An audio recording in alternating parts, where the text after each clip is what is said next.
Warning: the Mega Man X channel and all of its videos are not meant for viewers under the age of 13. Parental guidance is advised. Hey guys, be sure to visit my Facebook page store where you can buy anything figure related directly from me. I have a wide variety of figures, accessories, anything ranging from Hot Toys to SH Figuarts, Figma, and third-party items as well. All you have to do is message me on Facebook, visit my Facebook page for more info. I'll leave a link in the description below.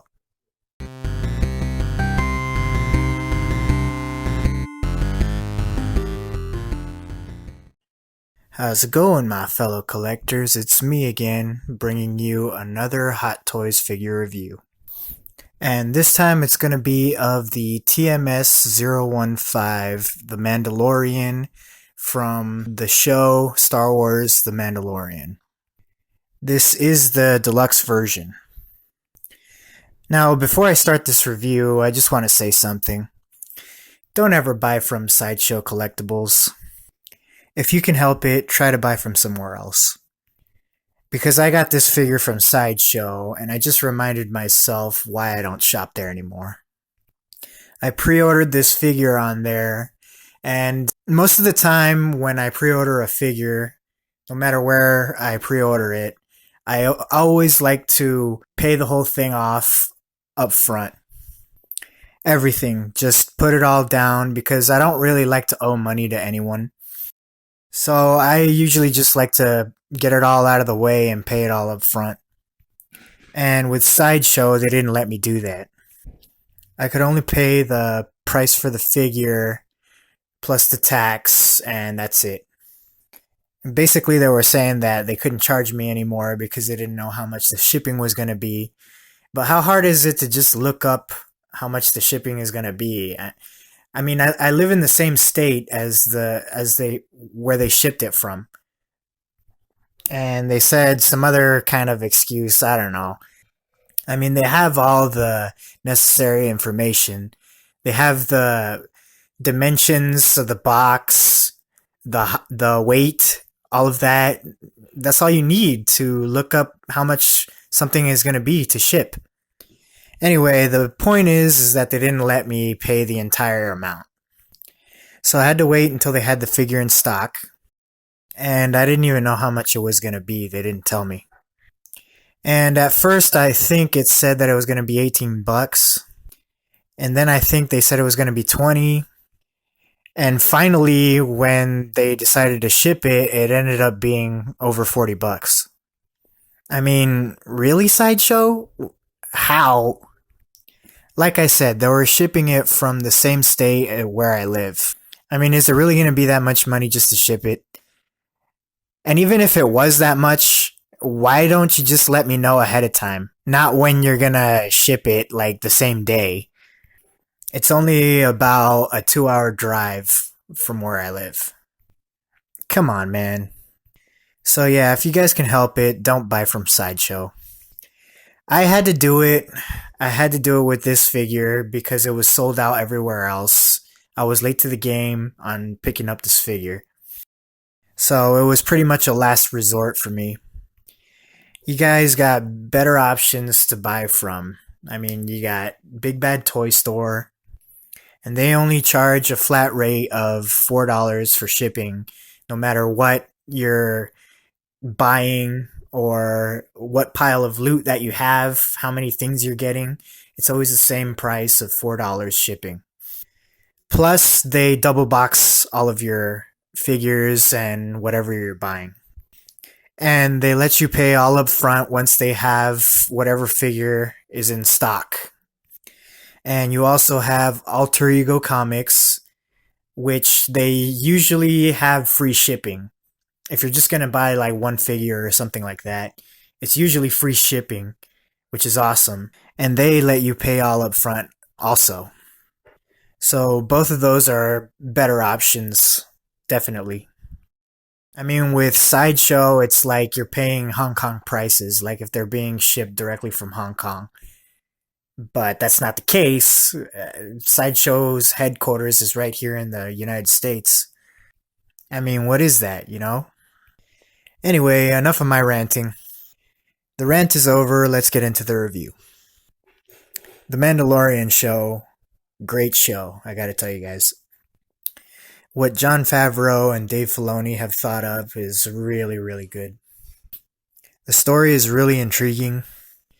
I mean, there's some parts that I don't like, but that's just me.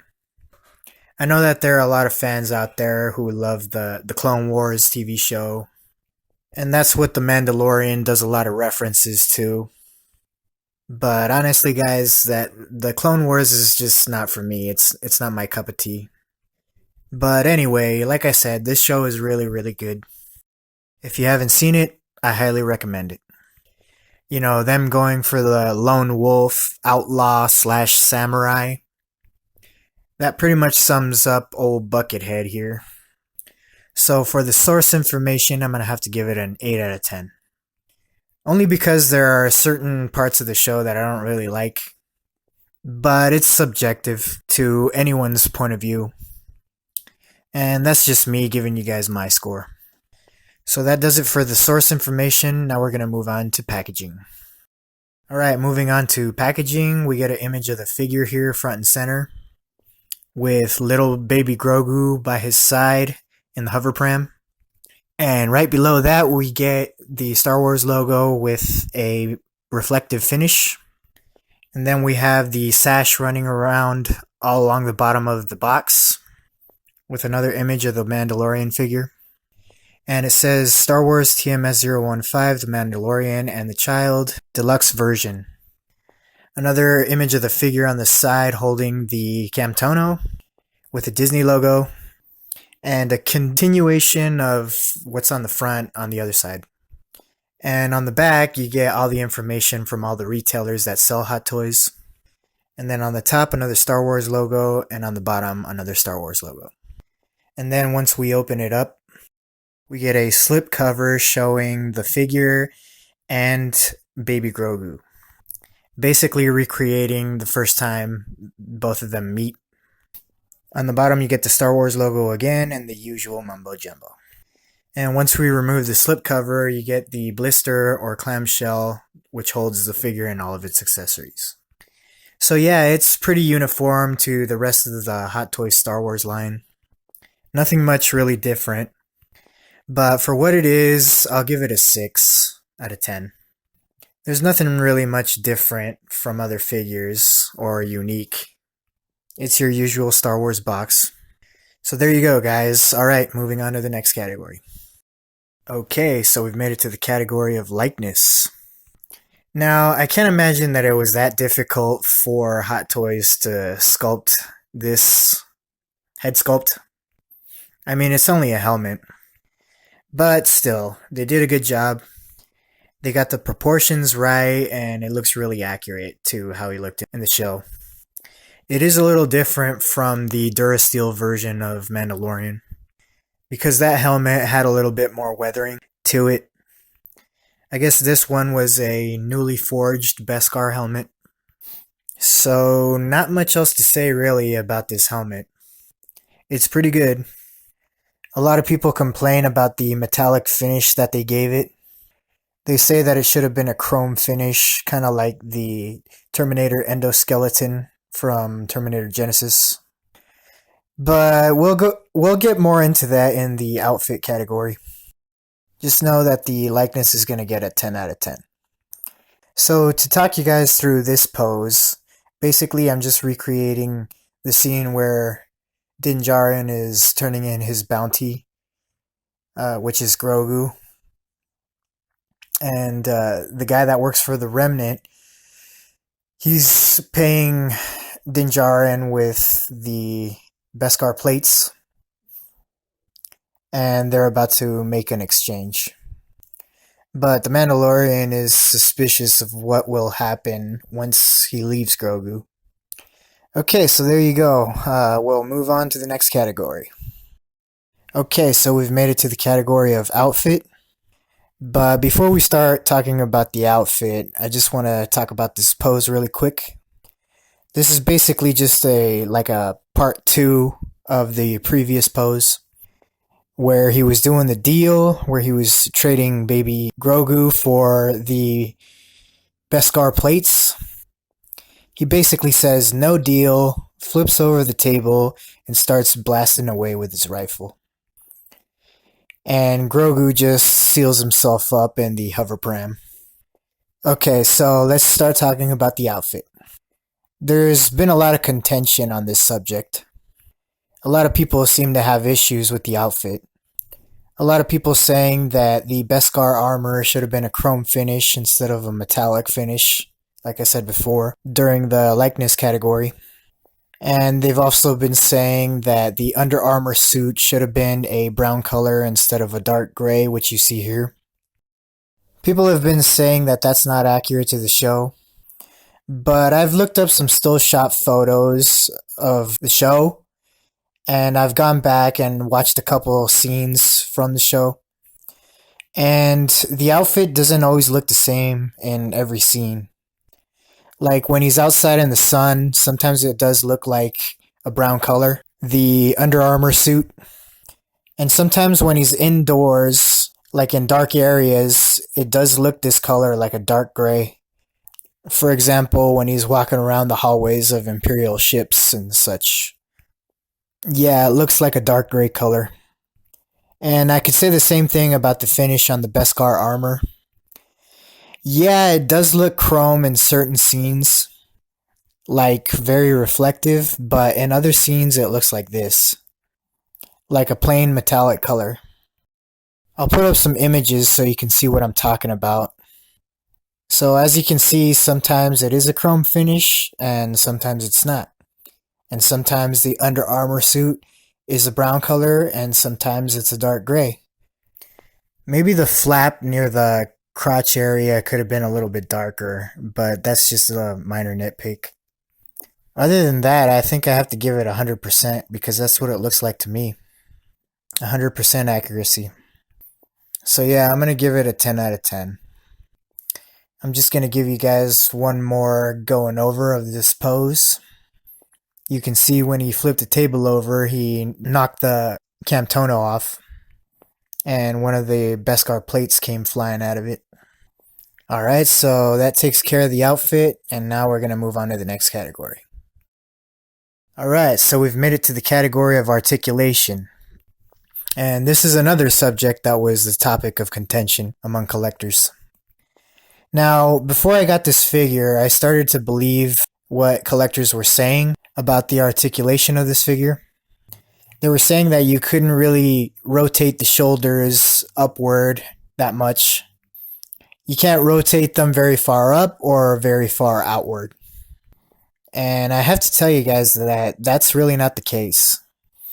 As you can see, I can lift it pretty much to 90 degrees. Let me just lift it up a bit higher to show you guys. So there you go, a full 90 degrees. So yeah, everybody was saying that you can only rotate the shoulders going upward about 40 degrees. But that's not the case. As you can see here, this is the full 90 degrees, and I don't even have the elbow bent. And there's no real stress in the armpit area. There is a little bit, but not as much as everybody was exaggerating. So if you guys haven't picked this figure up because you're afraid this figure doesn't have much articulation, don't be afraid. Because as you can see here, I was able to rotate it up. I mean, you are going to encounter some resistance because of the padded suit underneath, and the joints are a little tight. But don't be afraid, just use your man hands, and the figure's going to be alright. It's not going to rip anywhere, as you can see.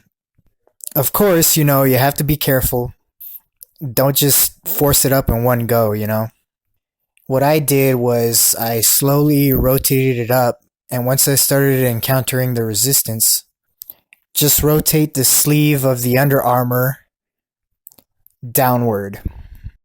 And then lift the arm up a little bit more, and then again rotate the sleeve downward once you encounter more resistance. Just keep doing that until you reach the desired position of the arm, or if you want to reach a full 90 degrees. That's what I did, and as you can see, no problems.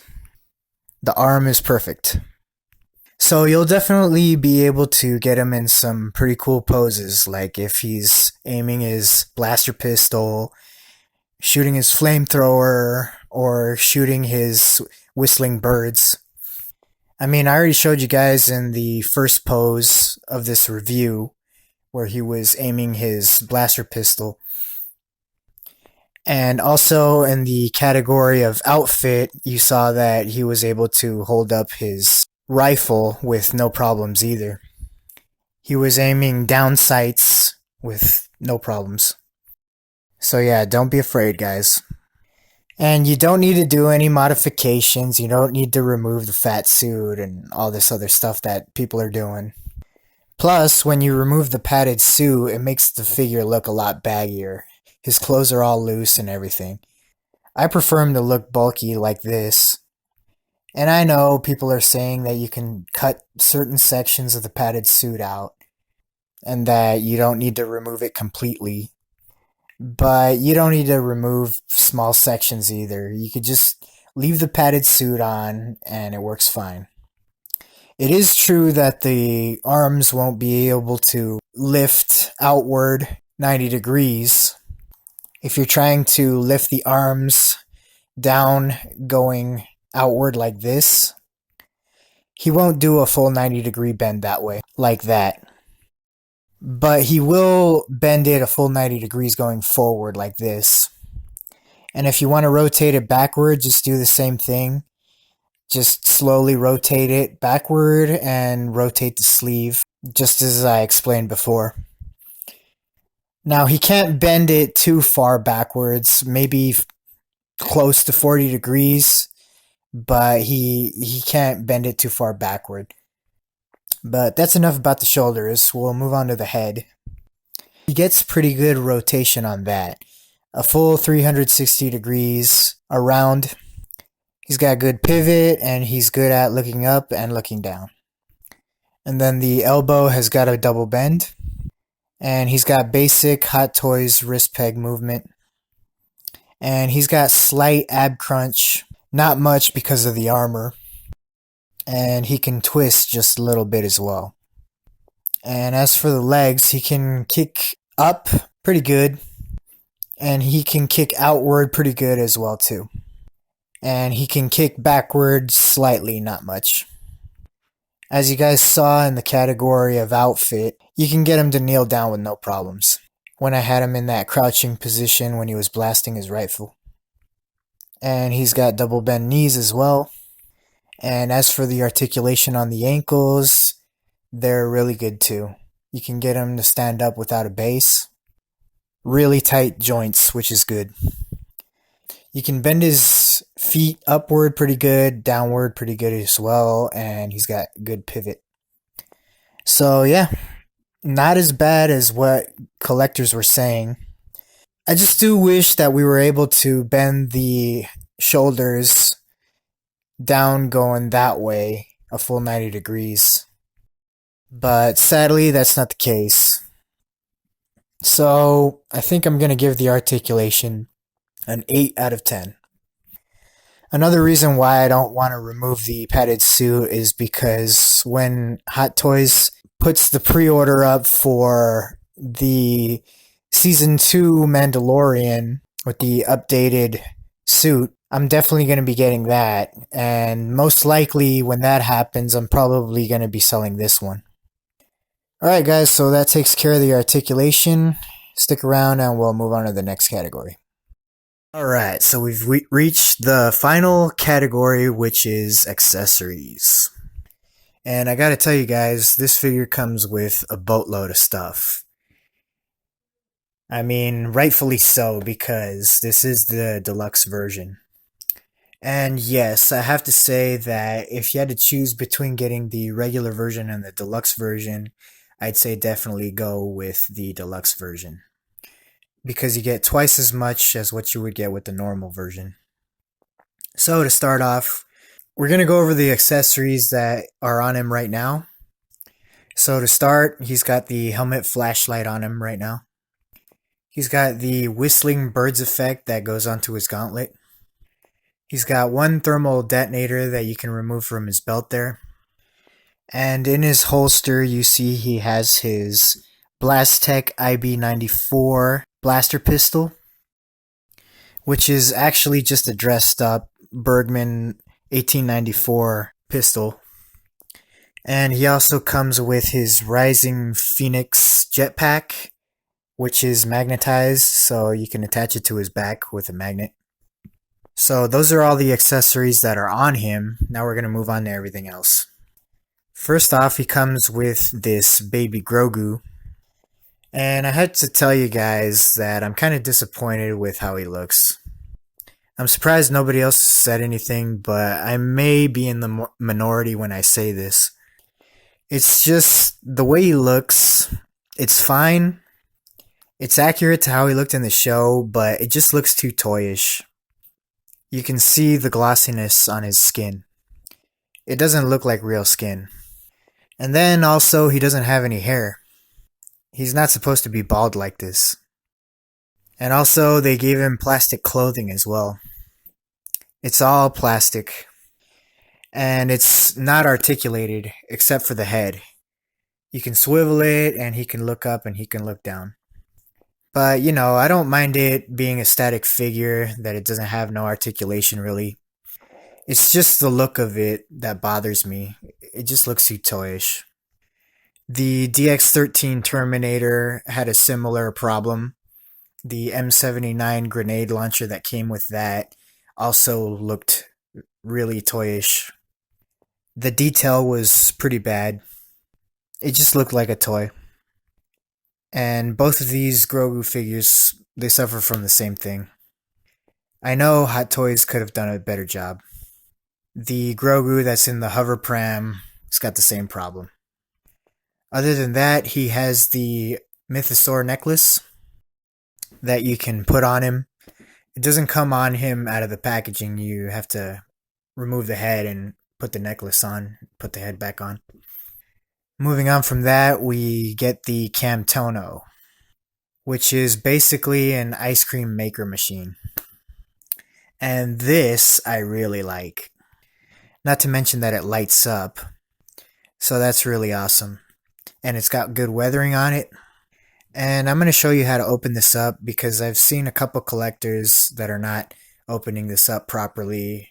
So I'm going to show you how. Alright. So what you gotta do is, there are little slits underneath the panels of the doors. Right here, and right here. So what you have to do is, if you got fingernails, you gotta put your fingernail in it and open it up from the bottom right there. Pull it out, and then pull it out from the top. There you go. And same thing for the rest of them. Put your thumbnail underneath there, pull it out, and pull out the top, just like that. Same thing for this last one. Fingernail in the slot, pull it out, and pull it out from the top. And there you go, as simple as that. I saw one collector just try to force it once it was closed. He just tried to pull it out like from the top right here, and he ended up breaking it from the bottom, the hinge. The door came completely off, and that just made me cringe so hard. So there you go, that's the proper way to open up all the panels of the Camtono. And I really like what Jon Favreau and Dave Filoni are doing with the Easter eggs in the show. This Camtono being one of them. Because the Camtono made a brief appearance in The Empire Strikes Back. You can see a man in Bespin running with one of these. And in the Mandalorian show, they decided to put it in there and give it actual purpose. So now we know that it's meant to carry valuables. Pretty nice. There's a lot of Easter eggs in that show. That's one of the reasons why I like it so much. Moving on, we also get the Beskar plates that can go inside the Camtono. And one of them is removable. You can have a single one like this. And it's really nice. It's got a nice pattern on it. It makes you think like it's a actual Beskar metal piece. The only problem I have with it is, and also a lot of other collectors, they have this same problem as well. The symbol. Everybody says that it looks like a asterisk instead of the Empire symbol. And I have to agree with that. It looks it looks like an asterisk. But I guess I'll cut Hot Toys a little bit of slack because maybe the symbol was just too small to put onto the Beskar plates. So moving on, we also get the stack of Beskar plates. So it's pretty much the same thing as the single one. It's got a nice pattern on it. They're mostly all just stuck together. And it's got this groove on the bottom so you can stick it into the Camtono without it falling out. And it does have a magnetic removable piece, so you can have a smaller stack of Beskar plates. And here's the larger stack. But that's the only magnetic part. This single piece doesn't have any magnets. You can stack it, but it will fall off if you move it around. Okay, so moving on from that, we're going to move on to the hands. He comes with 7 hands. He comes with a pair of trigger finger hands to hold his weapons. And he comes with one right hand to hold his vibroblade knife.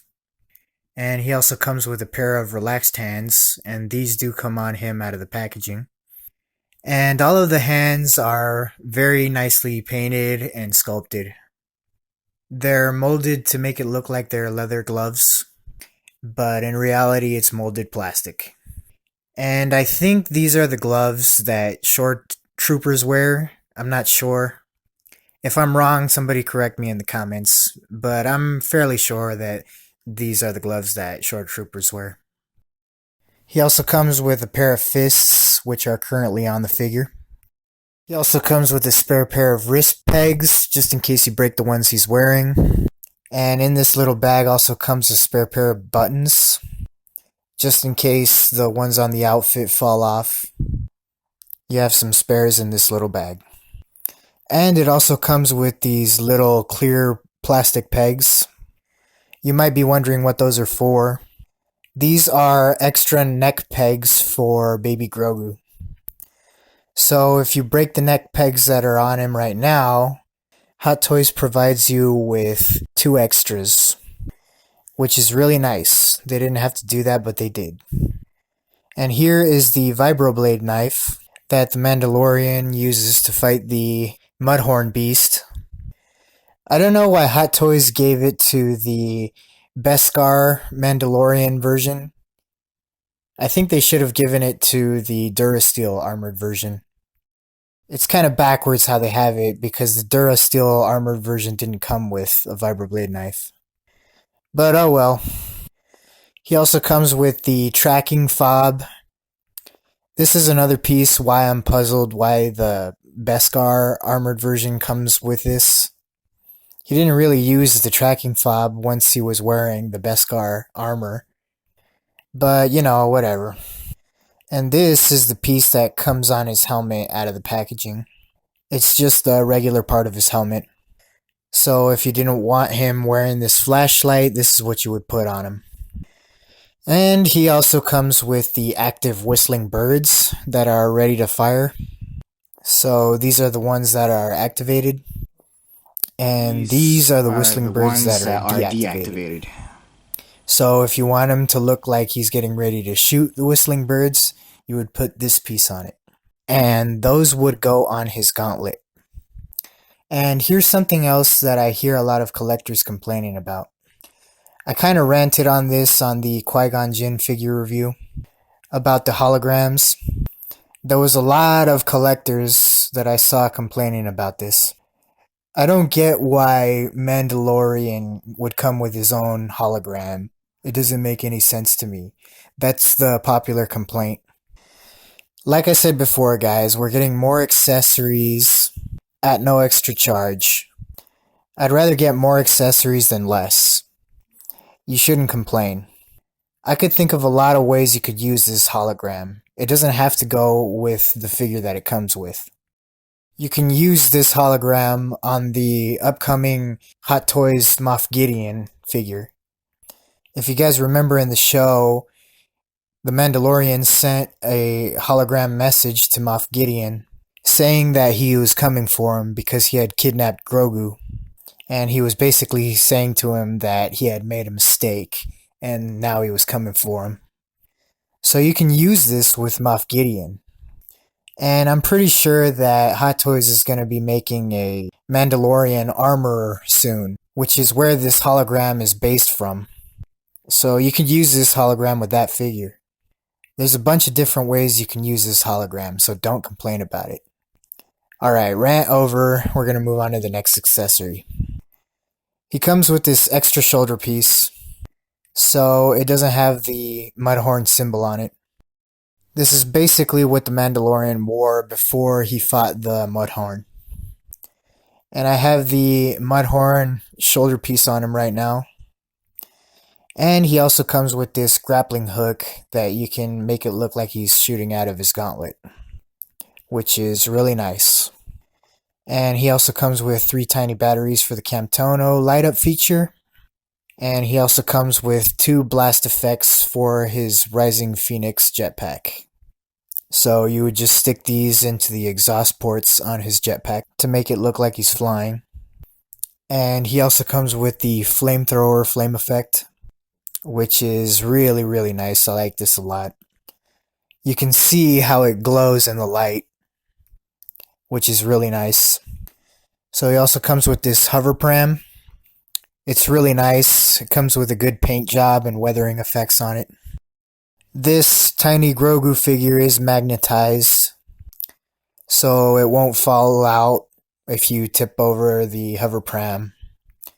He also comes with a little brown blanket, and the hover pram also comes with the cover, so you can make it look like the hover pram is sealed.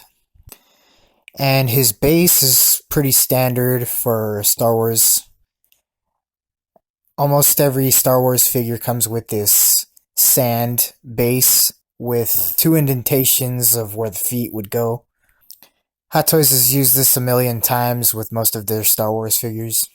But something new that Hot Toys has never done before is this extension of the base. It's like a diorama piece. The main purpose for this extension is for the hover pram. You would take this rock out, and underneath there's a peg hole, and in that hole you would plug this clear rod. So you would plug this in there, and on the top you would place the hover pram to make it look like it's floating. I did show you guys what that looked like in the likeness section of this review. So if you want to see what it looks like, you can rewind it back to that. Next we have the M-Band sniper rifle. And this is one of my favorite pieces of the whole set. It's really, really nice. The stock really looks like wood. They did a beautiful job with the paint applications on that. Even though it's plastic, but it really looks like wood, which is cool. And then it has this pleather strap, so you can sling it over his shoulder if you want. And it comes with a removable scope. So if you want to take it off and put it in Mando's hand, make it look like he's doing some reconnaissance, you can do that, which is really nice. And on the tip of the rifle, you see these 2 prongs. It's got a really nice paint job on it. It's got this paint effect to make it look like it's been used. So that's really nice. It looks really good. And it's also got a movable piece. You can open up the chamber, and you can also slide a shell in there if you want also. All of these shells that you see on the Mandalorian, on his bandolier, on his belt, and even on his shin, they're all those shells are removable, so you could take one and slide it into the Amban rifle if you want. Now, this effect piece does not come with this figure. This is from the Hot Toys Durasteel Mandalorian version for his Amban rifle. But I got it for this figure because it looks really good when you put it on the rifle. And that's it. Those are all the accessories that this figure comes with. I kind of wish that he did come with the headpiece from his ship on the Razor Crest, the headpiece for the shifter, the one that Grogu liked to play with. That would have been nice to have. You know, he could be holding it, or you could like put it next to Grogu or something like that. That would have been nice to have. But other than that, I'm really happy with everything that this figure comes with. Maybe we could have gotten a Pedro Pascal unhelmeted head, but I think that just would have made this figure that much more expensive, so I think it's better off we didn't get one. I mean, this is already an expensive figure as it is, so I'm very happy with what we got. The main reason why I got the deluxe version over the regular version is because of the whistling birds effect and the Camtono. Everything else I don't really care about. I don't really care about the hover pram with the magnetized Baby Grogu. And I don't really care about the standing up Baby Grogu either.